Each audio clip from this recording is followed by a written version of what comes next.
Like as we touched on earlier, we might see both junglers start bottom, path up to top, although maybe one jungler, I mean, Lee Sin can look for sort of level 3 ganks, maybe clear his bottom side and head there, but bit of aggression coming out of Helpigs already. We've got Hongtu already in this bush. Ooh. Will get the land the chains onto Nesty, but already okay to walk out as he does the Chad Cassante emote. Sante has Ghost and Ignite, which means he's both extremely strong in the 1v1, also just so hard to deal with in teamfights. Hongtu, he's trying to stop the base again, but I don't think he can. I wonder, will Helping stay around? Doesn't look like they will. Probably want to start on bot side and path up to that Jace Aurelia lane. I think it's too volatile to ignore. Yeah, and I guess interestingly enough, and sort of that level 1 sort of debate they just had, I suppose. Having the AD carry instead of the Veigar, you will have a little bit of extra power in level 1. You know, mage is not typically the strongest, especially a mage like Veigar when you only have the one ability. Veigar versus Sivir is going to be a real interesting matchup, because obviously Sivir has the spell shield, but is very short range, so can still struggle with dealing with Veigar, especially because later on the spell shield is going to be longer cooldown than the cage. Will be kind of interesting to see. Sivir kind of gets pseudo extra range just because the W's bouncing off everyone else. Yeah, and I wonder what ability Hanabi will start here. As, yeah, Tide is extremely low and actually catches another Q there by Cascada. So bot lane level 1 actually going in favor of DCG for the time being. Wonder how that happened, because I can't think that Veigar has any trading power at all. I guess just got knocked up by Rakan or something, but how would so much damage have come out? I'm kind of surprised Rakan even started W in this matchup, but he does anyway, and yeah, it seemed to have paid dividends as a bit of a greedy cull start perhaps here by Tide. I think losing out on that matchup early is pretty bad. It should be one that you are ahead in. Taco, he's going to grab this red. Ooh, Hana will not actually find him. Yeah, Taco has to be careful though, does lose quite a bit of health on Lee. He does sound like he smited that away, so... Oh, yeah. Hana's looking for the gank. Both junglers here, though. Spots out Taco. Maybe he can go for the counter gank. It looks like Taco might play for a lane gank. You have to favor the side of DCG here, I feel. A lot of damage on Helpigs, but as Hanabi will go in, is stacking up that Sejuani passive, but Taco happy to leave for now. Will back away. Hanabi's going to have to continue to respect, though. Yeah, and this doesn't feel too good as the Aurelia. You don't know really if Lee Sin has truly recalled or not. There's no way to know. Yeah, wisely chooses not to Q forward as well. Looks like the Raptors will be picked up here by Hana. I think with so much volatility in these lanes, it's very unlikely we just see kind of 0 kills for the first 15 minutes again. Always possible, of course, but you have to feel like something will break eventually. Cage used as Orca comes in and lands a nice knock-up onto Tide, but Cascada on the bottom side getting really low. Will be chased down by IC8. No, he turns around, lands the root onto Orca, and honestly, both bottom carries are getting really low here. Teleport, however, for Cascada, so you have to feel we'll have a bit of an advantage in this lane now. Can reset. Can they stop the wave from crashing? I think they might be able to. Picks up the Tear and the Dark Seals. They're going to have a lot of scaling. And Tide, you know, he's extremely low. I'm not sure he should be allowed to crash this. No. Ooh, actually just has so much wave clear that it will crash. Actually, pretty nice pickup. Cascada back in lane, though. And Taco, he's forced away from the tower, and that's a big wave to lose.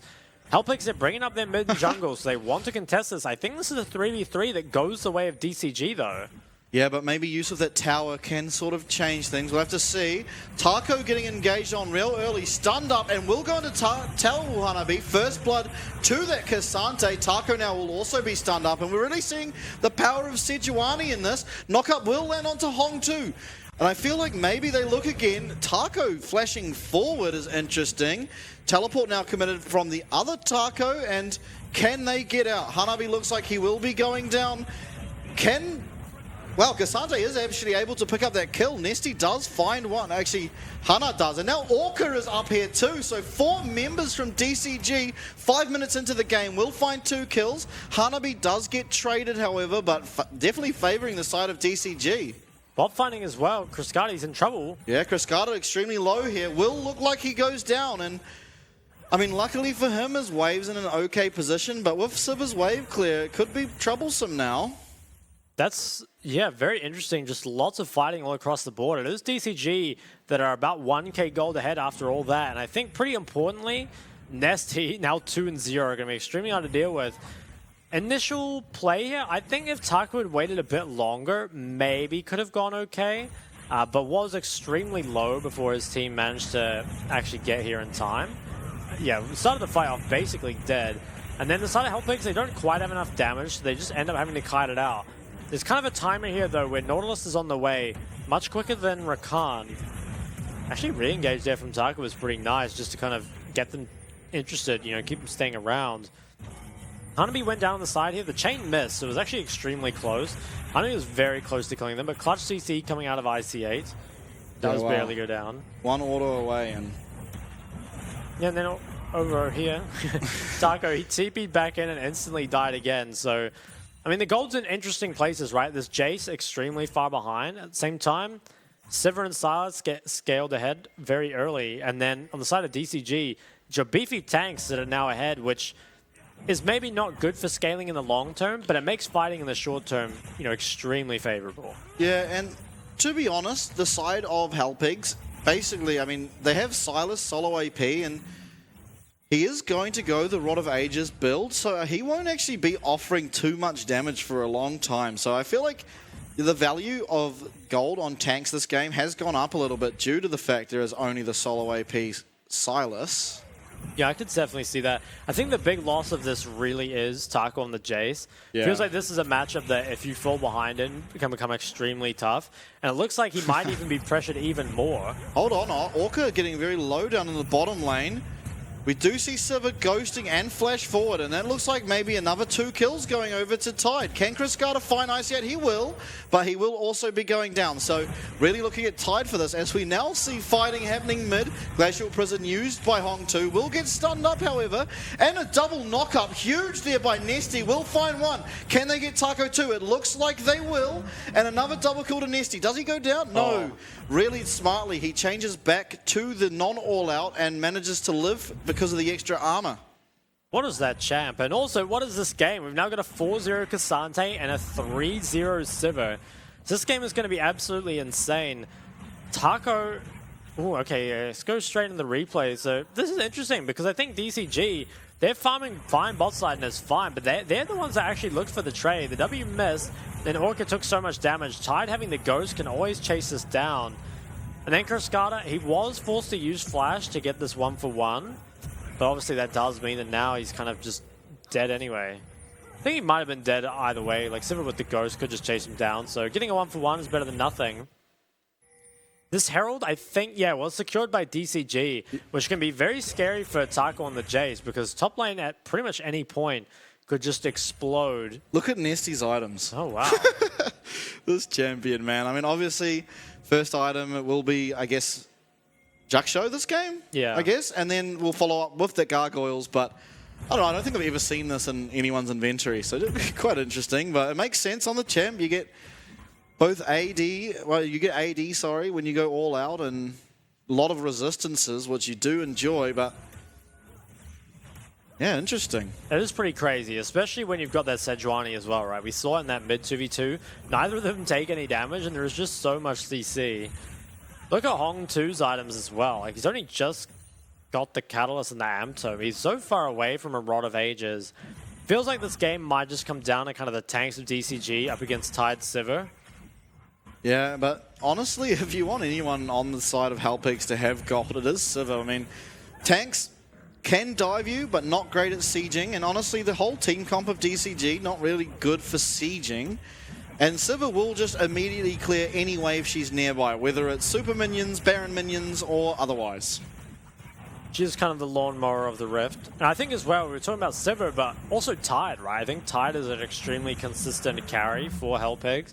A lot of their wins have been off of his back. I have to feel confident about that. I'm still very worried about this Jace, who's now down 40 CS. Yeah, look at the gold totals there. It really is just Nesty versus Tide for now, but obviously Hanabi just got enough gold there. Definitely ahead of this Jace. 40 CS right now, as you pointed out. I wonder if that Herald will go top. I think if you can snowball that top matchup even further, it can kind of get to the point where it's just unplayable for Jace, right? And it is a matchup that snowballs so hard. So it gets to the point where the other person can just get dived under their tower, right? And there isn't a whole lot that can be done about it. Hana will be spotted out.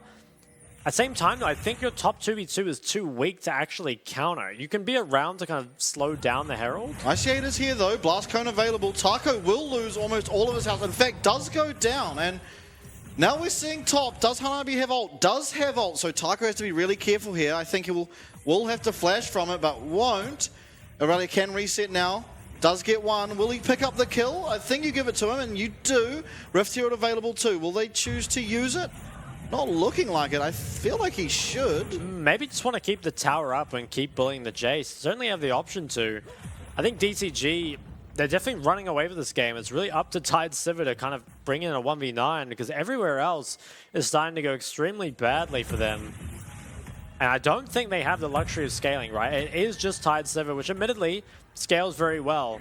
But your top side of Sylas, Lee Sin, Jace falling behind, they're not going to be useful this game. Yeah, and I feel like DCG just so hard won draft. I mean, with the Lee Sin, Sylas, you do like fighting early, but how are you ever going to fight Sejuani and Cassante? I just don't think you can, and so the power of those two is kind of lost, and we're really seeing the result of that. And honestly, Taco up in the top lane is feeling the worst result of that, but we do continue on. Play the Ruin King now finished for Aurelia, so, I mean, even at this stage, if there's no jungles around, probably can just dive the Jace, honestly. Jace in big trouble, down 50 CS. Like you said about winning draft, I think just Nesty kind of being able to flex so many of these top laners, it does give them a lot of draft opportunities. And we saw that they recognized the fact that it could be a scaling mage that comes through to counter this, but wisely banned them all away, and Hongsu went for the Sylas. And yeah, hasn't found anything with it yet. Herald has dropped top. Yeah, 3-man up here. We do see Hana coming up, and honestly, at this stage, I feel like DCG will even win out this 2v3 as Hana will check the bush and will spot out because of the trinket. Will spot out the Nautilus, but we have 4 here now. Tide has joined. Hana will get hooked here, knocked up as well. Rakan comes and lands a 3-man charm with a knock-up. No resets available for Hanabi right now. As Cascada, 2-man box, will find a kill onto Taco, so he gets his 4th death. Man, 4v4 already in this top lane as Cassante happily pushing bot. Aurelia didn't even have ult in that fight as well, and they still managed to come out on top. And they're now getting plates in the bot side. It was kind of annoying that Tide managed to... He came up here, but couldn't find anything. And the side of Hellpigs is falling further and further behind. Nesty must have so much gold. I want to see a player gold, because he's 5-0, has himself a solid amount of CS, and plates. Is just so fed in this game. The replay here, I think it was really smartly played from the side of DCG. You have to think if Hanabi had ult, this would have been a dream scenario. Hook comes out, but Hana, he takes so long to die. Nautilus ult was on the Hanabi, who wisely just played it out, you know, kind of waited. Yeah, I mean, imagine the 4-man or even 3-man Aurelia ult there. Does not have it. Cascada, really nice cage. Taku did not flash until what was already too late. And I think he's now 0-4 on the Jace. Also putting the Gore Drinker, I believe, is really just not going to be useful in this game at all.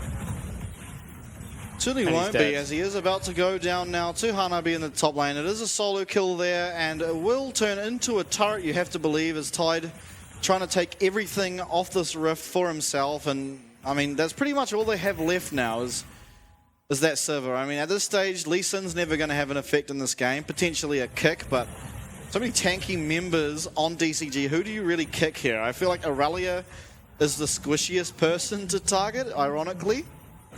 It's tough, yeah. Maybe you kick in the Veigar before he can get cages off, but it's so difficult. I feel bad for Hellpig's bot lane. They found, I think all of these were 2v2 kills, right? Yep. As far as I remember. So played extremely well in their bot matchup, but their top side has just fallen, you know, so far behind that it almost doesn't matter.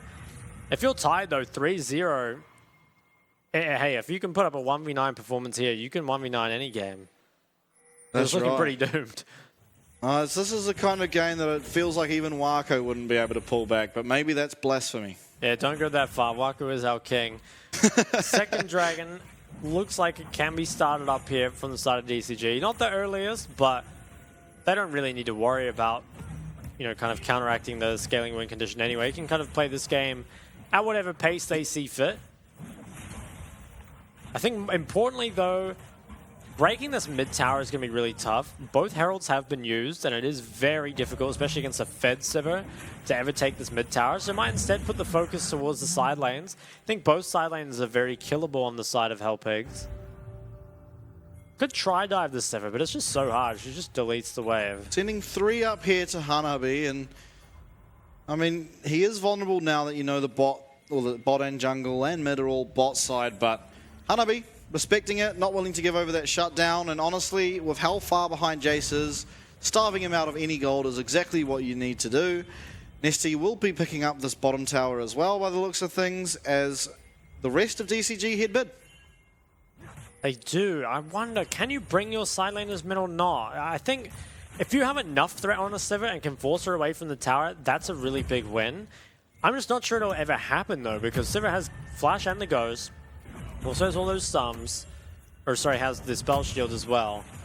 Yeah, the waves die so fast. Maybe on a cannon wave. At the same time, you could just play it slow.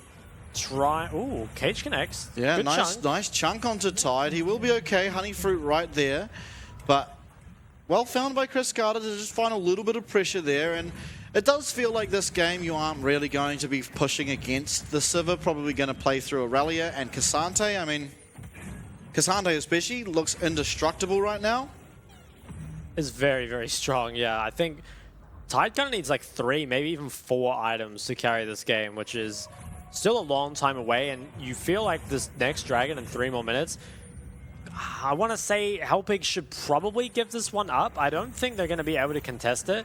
Just need to put all their eggs in the Tide basket and be, you know, just... Oh, wait, actually, Herald is up. I thought we used Herald somewhere else, but second Herald being able to use mid and break it is extremely important for DCG. Yeah, especially against the Sivir. And we'll see if they're going to get another charge off by the looks of things. Ooh, okay. Nice cage used there. Unfortunately, Glacial Prism does go wide, does get the second charge off. So that means next time they visit this mid tower, just that little bit easier to take against the Sivir. That is really, really important. I didn't even realize they still had the second Herald. Thought it was dropped topside. But that slows down things for Tide quite a lot. One thing that people don't consider is when that mid tower goes down, it becomes a lot more difficult to farm your jungle. And as Tide here, you want to be farming the Raptors and the Wolves. Now, though, it's a bit more difficult. You kind of have to answer the waves, and also you can be pushed out by the side of DCG. So it's actually a massive pickup for kind of slowing down some of Tide's scaling. Yep, as resets do come through, there is only a minute and a half until this Baron spawns, and you have to feel not a whole lot of damage by DCG onto that Baron, but can just tank it for about 10 minutes. So if they do get time to do it, it will go down, and especially if a rally is around, she pretty much offers all the Baron damage for this team. 2 more minutes on drag now. I want to kind of come back to, should Hellpigs contest it or not? Normally, you don't want to give over the 3rd drag.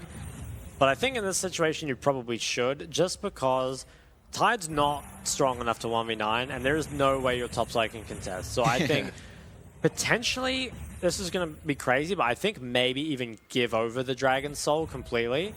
Just give Tide whatever time he needs, slow down the game as much as possible, and maybe later on you have the Elder win condition, you can win a fight and get it. It's really tough though. You probably just ask Tide, you know, what do you want, man? And we'll play towards it. Has to kind of take charge of this game. It's actually going to get the Raptors, which is really nice. Ooh, big Doesn't. That's a nice denial. I mean, it's only 30 gold, but any goal onto Tide is pretty much the only way Hellpigs can find a way back into this game. You have to feel like. I mean, side lanes are just so doomed at the moment. They are. It's so difficult to get priority in either of them. Taco's going to be pushing bots. It's just so far behind in items, right? The Gore Drink up against the Bork Sundra on their Aurelia. Can't really contest anything. They're going to try and make a play on Nesty. I think even with 3, they don't win, honestly. It just takes way too long. Yep, and 2 items also completed here for the Sejuani, neither of which are mythics yet, so we'll have to see what she goes towards. I mean, traditionally we have seen that Radiant Virtue. Maybe we'll see something different, but I guess it will be Radiant Virtue again. I like the Sedge build. I think this is actually my favorite one. It makes you pretty tanky and also allows you to keep tanking up that Baron and getting back off her. We also sometimes see the tanks kind of be the ones face checking, getting chunked out, and Warmogs just makes that so much easier. Yeah, we do see an engagement here, and it will be Taco going down for the 6th time today, trying to sort of compete with Xiaotu for most deaths. Poor guy. I feel like he's... At least I feel like Taco's was less on him. Yeah, you know? a bit less egregious. Yeah. It is really difficult to play this out. Third Dragon is going to be picked up by Hana here. That bot tier 2 looks like it'll drop as well. And there unfortunately is no trade from Helpix. They're just too far behind.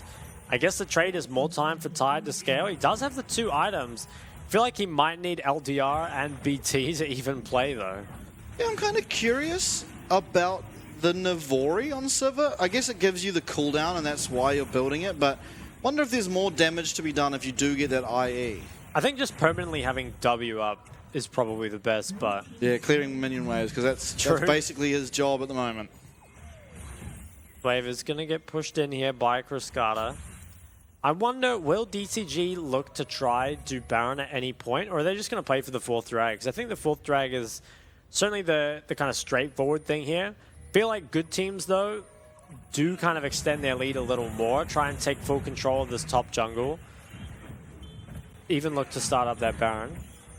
Definitely do, and you have to feel, I mean, you don't feel like you're going to lose this game. It's pretty hard to, and pressuring a bit more and seeing what is possible with a lead like this probably will help you going forward against BYG tomorrow, as it looks like will happen. And yeah, you would like to see them sort of pressure and get more out of what's happening, especially more out of the side lane. Like, Aurelia demands at least 2, if not 3 people to match her, and that should give you enough time to be able to work your way on the Baron, as IC8 will have to flash away. Does actually get hit by Cage and Glacial Prison. Still quite tanky at the moment though, but will eventually be finished off by Cascada. And you have to feel like this will be mid-inner going down, as well as Aurelia may be able to pressure the side lanes. Can you go Baron? Probably not. I think too many cooldowns used. Could potentially play for the top tier 2. Or actually re-engaging. Oh, doesn't hit unfortunately. So flash ult used by Hanabi, but Taco really out of position. He has got a lot of mobility as DCG look towards Baron by the looks of things, but Ghost as well used by Sivir. Would be pretty okay. It looks like they're actually going to start it up. It's a little surprising. Yeah, maybe back off. I was going to say, fighting this without the flash Aurelia ult, I think is maybe the best chance that Helpix can get to actually fight something.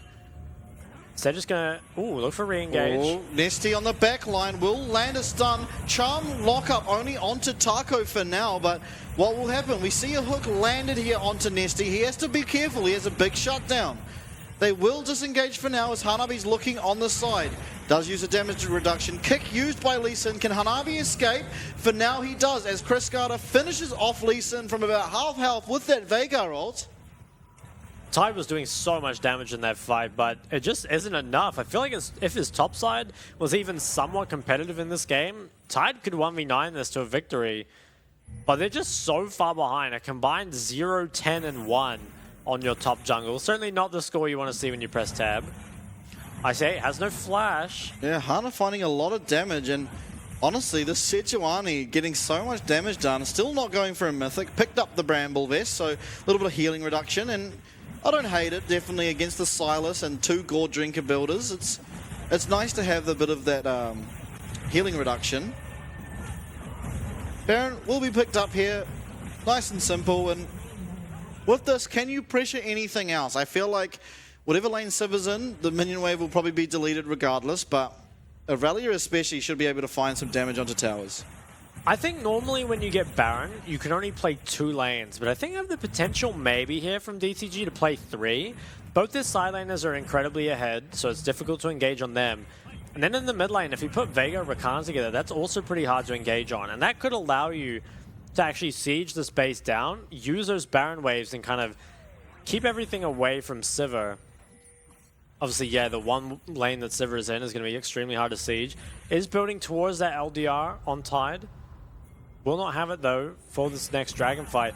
I think Helpix probably do just give up the drag. DCG, I want to see them try and break at least 1 inhib tower, if not more. If they get a fight, they can certainly take more. Yeah, Cascada, we do see a fight break out. Orca doesn't land a knock-up, but we will see Taco going down again. And now it's just a one pickup. Can they get this into towers, or will there be another fight? Helpic's positioning quite aggressively for the map state currently. Yeah, aggressive. I guess they're just like really hard fighting for the red. Taco, I guess, doesn't value his life too highly at this point.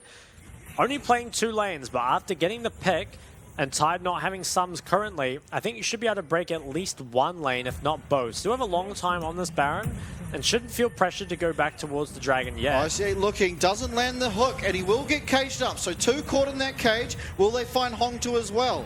It looks like they will. Nesty is ghosted in. Stunned up is Hongtu. He'll be finished, as will Taco, and it looks like game will probably just end now. Man, you feel so horrible for Tide. I want to see the damage percent for Tide, because I think no one else on his team did any damage at all. DCG, I think, just have to put on the finishing touches here. Tide, maybe you can farm some even more damage at the end here, but with this win, the DCG are about to pick up. They will secure a tiebreaker up against BYG tomorrow. Tide actually is going to go down the KD8. No, he does won't. not go down. Hold up, you don't want to end this away. That's 900 gold to Tide. Surely they can still end. You hope so, but Tide, Hanabi looking to zone him off. We have respawns coming in now, so... Are they actually not going to end? Okay, Hanabi going in. I don't think Tide has damage, so yeah, they will be ending here, but Tide just finding a lot more damage, honestly, and wow. 4-0-0, but yeah, with that win, DCG will now have a tiebreaker up against BYG tomorrow for that 5th and 6th place. And Helpigs, I think that game outdrafted, outplayed, just out everything, except for ADC. Yeah, I think, yeah, really, really good performance by Tide. But as you said, I feel like the draft was the biggest thing. That was, honestly, it was just a draft canyon there. I mean, what could you do as that Jace at any stage? As soon as 3 people walk up, I mean, it's almost like you have to commit Silas to losing stuff mid to match the 3v3 immediately. But, I mean, end of the day, it felt like an impossible game almost for Taco to play up in that top lane. And, I mean, part of that, yeah, we came to draft. I mean, both mid and top got counterpicked, but just because of how that draft was going. And the answer was a Nautilus 5th pick. So that is really insane, right? Your mid and top getting both counted on red side. It just doesn't seem possible. I think the Cassante flex really kind of enabled that to come through, but also... I don't know. I feel like Jay's priority was really weird because I don't think for the side of Helpigs it's a flex as much as other teams. I don't think Hong